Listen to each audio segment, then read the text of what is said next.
The question is, for how many integral values of n, the value of square root of n divided by 50 minus m is also an integer.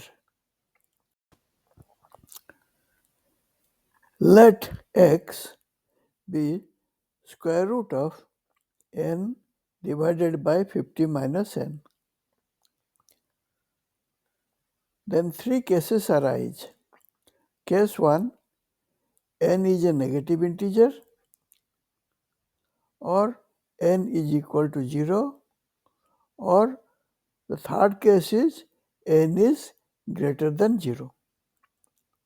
Let us take case by case.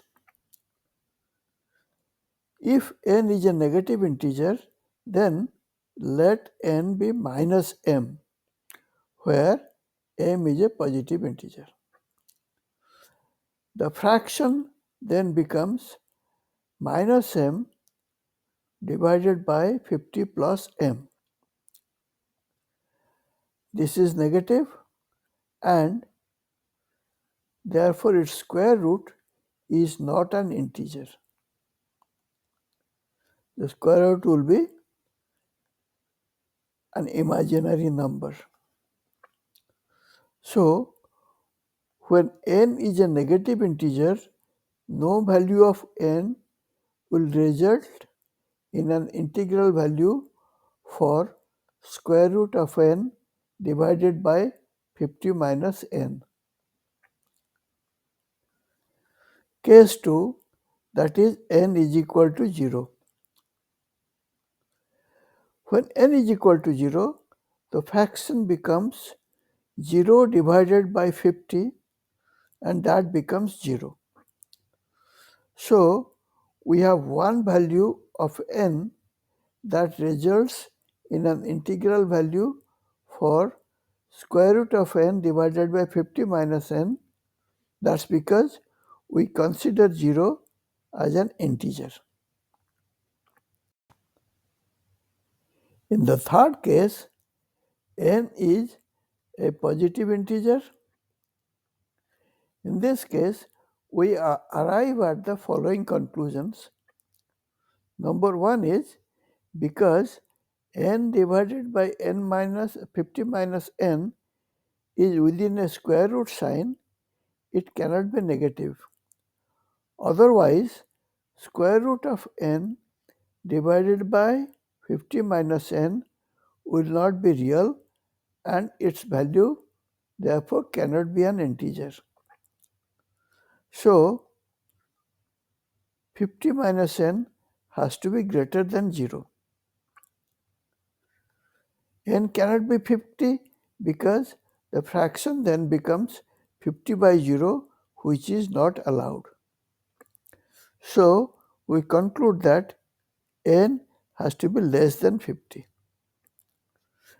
The second conclusion that we get is that for the square root to be an integer, the numerator of n divided by 50 minus n cannot be less than the denominator, because then the fraction becomes less than 1 and its square root is also less than 1, and that is no integer.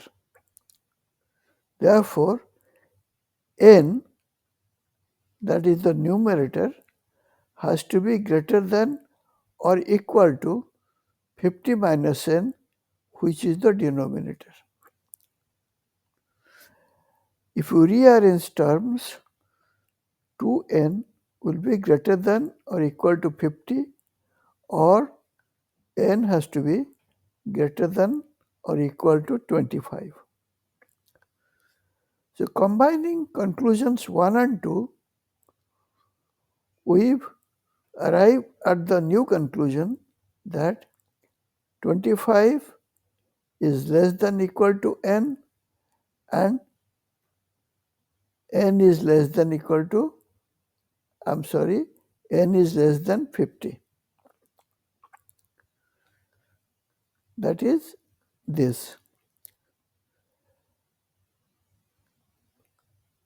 The fourth conclusion is, if x is equal to square root of n divided by 50n, then x will be an integer only when n divided by 50n is a perfect square. With these four conclusions, let us try to solve the problem. However, before going any further, please like, subscribe, share and hit the bell so you can be immediately notified for new uploads. It is completely free and only takes a few seconds, and you can always unsubscribe later. Without further ado, let's proceed with the rest of the video. Let us now assign different integral values to x to get the corresponding values of n within the bounds specified, that is 25 less than equal to n less than equal to 50.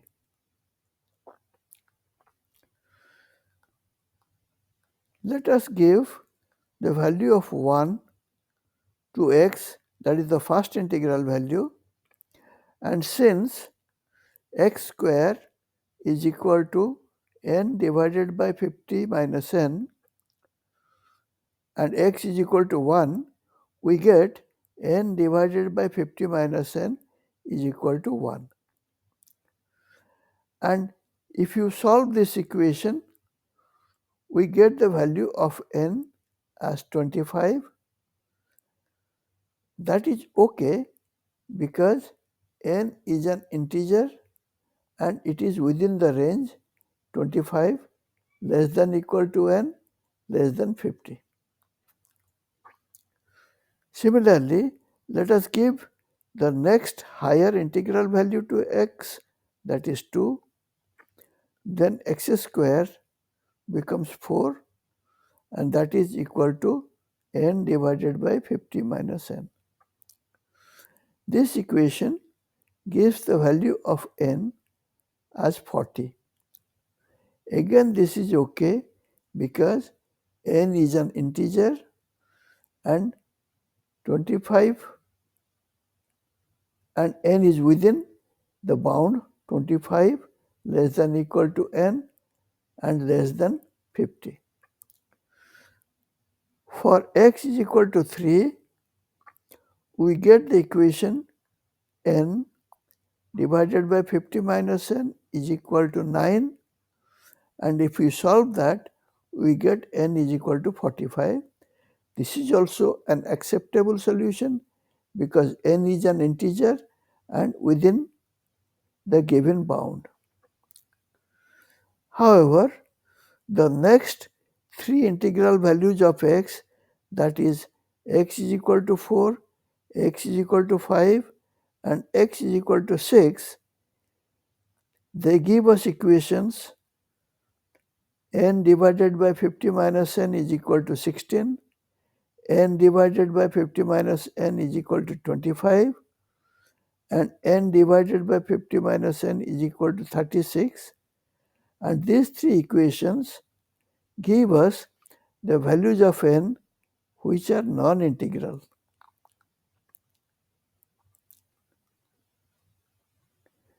And these three values are not okay because n is not an integer, here also n is not an integer, here also n is not an integer. The next higher value of x is x is equal to 7. That makes x square is equal to 49 and 49 is equal to then n divided by 50 minus n. This gives the value of n as 49. This is okay because n is an integer and is within the bounds specified. In the above calculations, observe that the value of n has increased from 25 to 49. No other higher or lower integral value for n is allowed in the interval of 25 less than equal to n less than 50. That means we have exhausted all the allowed values of n and need not look any further. So, square root of n divided by 50 minus n is an integer for only 5 integral values of n, and these are 0, 25, 40, 45 and 49. That is our answer.